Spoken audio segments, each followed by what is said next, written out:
ಪ್ರಶ್ನೋತ್ತರ ರತ್ನಮಾಲಿಕಾ by Sri Shankaracharya. Shloka 17.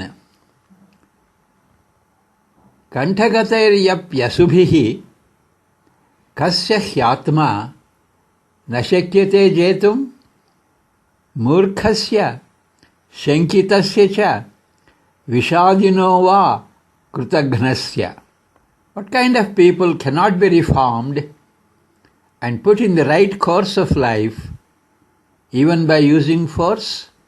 The fool, the doubter, the morose person, and the ungrateful one. 17ನೆಯ ಶ್ಲೋಕ.